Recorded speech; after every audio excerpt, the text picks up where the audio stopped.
Good morning friends. ये जो video देखने जा रहे हैं आप लोग, ये वीडियो है जम्मू कश्मीर की, जहां पर असेंबली के अंदर बीजेपी पार्षद और एनसी पार्षद आपस में भिड़ गए हैं, जिसका अभी प्रवक्ता है एनसीपी के और शिवम त्यागी, इनमें आपस में नोकझोंक हो रही है। इस वीडियो में यही है, आप लोग देखिए, फिर आगे वीडियो को मैं रिव्यू करता हूँ। ठीक है, कर लेंगे, एक दूसरे पर लात घूंसे चला देंगे, लेकिन इन सब के बावजूद क्या आपकी विधानसभा में ये पावर है कि आप 370 और 35 को रिस्टोर कर लें?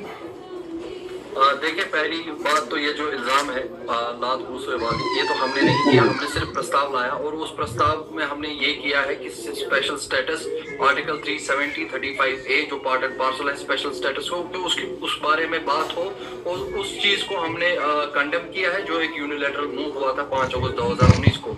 तो कहीं ना कहीं जो लोगों की विल थी, जो उस टाइम नहीं पहुंची गई थी उस यूनिलैटरल डिसीजन में, आज लोगों ने हमें जो बहुमत दिया था उसके साथ इंसाफ करते हुए हमने ये प्रस्ताव लाया है। बाकी जो अपोजिशन है बीजेपी की, उन्होंने शुरुआत की है, उन्होंने हाथापाई पे वो आ गए, आज उन्होंने अखाड़ा बना दिया इस विधानसभा को। तो नेचुरली ये एक रिएक्शन था, हमने तो एक्शन किया, तो रिएक्शन तो अपोजिशन को देखना है वो कैसे करे। हम भी चाहते हैं कि लोगों के मुद्दे मसले हैं उन पे बहस हो। ये प्रस्ताव आना था, आज भी आता, कल भी आता, क्योंकि हमें बहुमत इसी के लिए मिला था कि हम लोगों की जो विल ऑफ द पीपल, जो एस्पिरेशनल पार्ट है, उसको रिप्रेजेंट करे विधानसभा। तो अब आपसे 370 और 35 के लिए किसी ने पूछा क्या? शायद आप मेरी बात समझी नहीं। मैं आपकी बात समझ गई। आपने जिससे शुरू किया, आपने जिस बात से शुरू किया, उसके दो हिस्सों को आपने उसमें शामिल किया। आप उसके लिए प्रस्ताव लेकर आए कि भाई इस पर चर्चा की जाए, इसको वापस लाया जाए। मैं यही पूछ रही हूं आपसे कि 370 और 35 को लेकर जब आपने कहा कि पहले हमसे पूछा नहीं गया और 370 को एब्रोगेट कर दिया गया, 35 को हटा दिया गया, तो अब आपसे किसी ने पूछा क्या 370 और 35 को लेकर? यही तो मैं आपके सवाल में ही आपका जवाब है। जब पूछा नहीं गया तो तभी तो आज will of the people reflect करनी थी असेंबली में। उस वक्त सभी पूरी जो जनता है उनको कर्फ्यू के अंदर रखा गया। प्रेसिडेंट ने नॉमिनी रोल, जो गार्डियन का रोल था, उसको उसके आगे जाके वो रोल किया जो एक असेंबली को करना था, बिना किसी स्टेक होल्डर से पूछे, बिना किसी इलेक्टेड रिप्रेजेंटेटिव से पूछे। कोई असेंबली नहीं थी, कोई लोगों की एस्पिरेशन सामने नहीं थी। संविधान के खिलाफ था क्या ये? वो बहस तो सुप्रीम कोर्ट में चलती रहेगी। सुप्रीम कोर्ट ने क्या कहा उसको लेकर? सुप्रीम कोर्ट ने क्या कहा?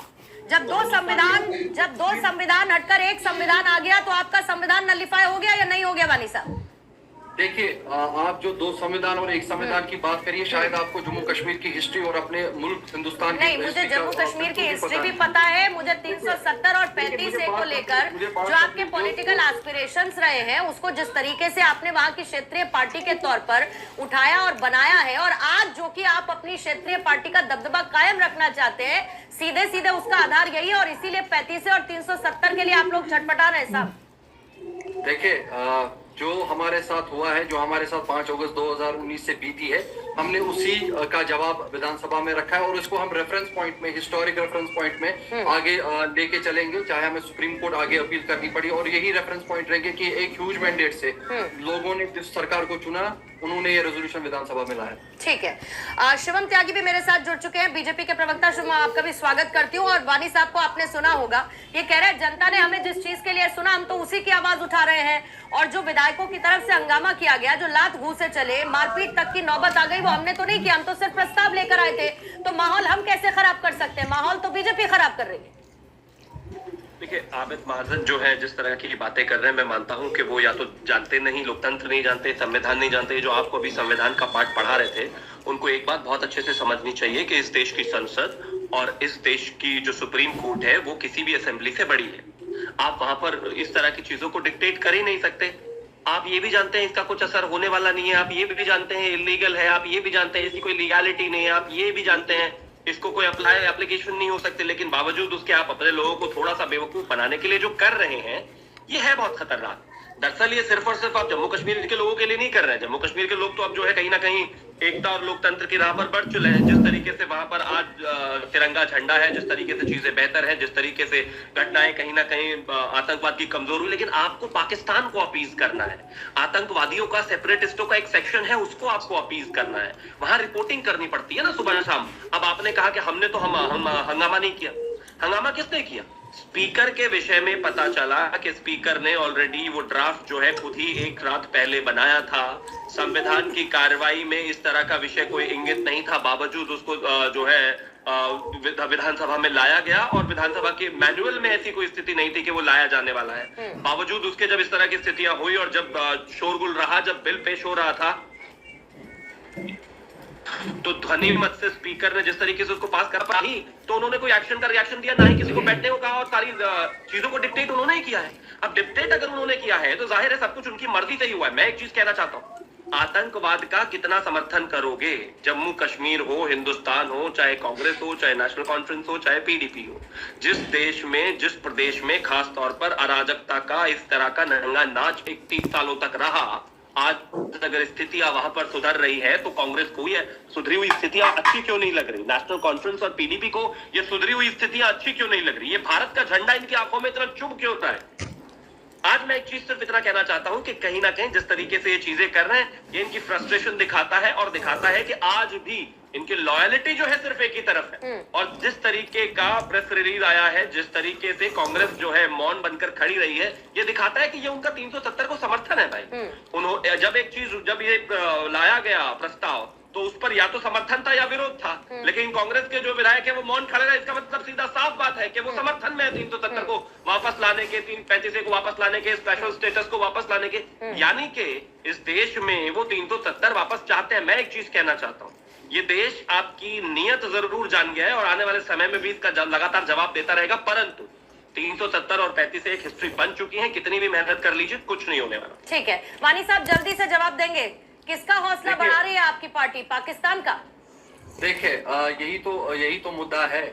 जब भी हम बात करते हैं अपने कॉन्स्टिट्यूशनल राइट्स की, संवैधानिक हमारे जो हक है, जिनको हम समझते हैं कि गैर जमहूरी तरीके से हमसे लिया गया, तो हमें पाकिस्तानी कहा जाता है। उसी पाकिस्तान की मिलिटेंसी की वजह से हमारे 5000 से ज्यादा वर्कर हमारी पार्टी के मारे गए।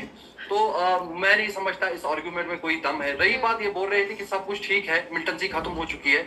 आए दिनों ही आपने देखा होगा कितने मिलिटेंट अटैक्स, एक दिन में 3 मिलिटेंट अटैक्स हो रहे हैं, कितनी जाने जा रही है। 18 हमारे सिक्योरिटी पर्सनल पिछले 1 महीने से मारे गए हैं, और ये बोल रहे हैं कि मिलिटेंसी खत्म हो गई। और 370 और मिलिटेंसी को तो आप बिल्कुल ही आपस में ना जोड़े, क्योंकि अगर वो बात है तो नक्सलिज्म तो 17 राज्यों में है हिंदुस्तान में, वहां पर तो कोई स्पेशल स्टेटस नहीं है। तो ये जो बातें कर रहे हैं, इनमें कोई वजन नहीं है। बीजेपी हाइपर नेशनलिज्म के एजेंडा पे चलती आई है, और ये वही दिख रहा है।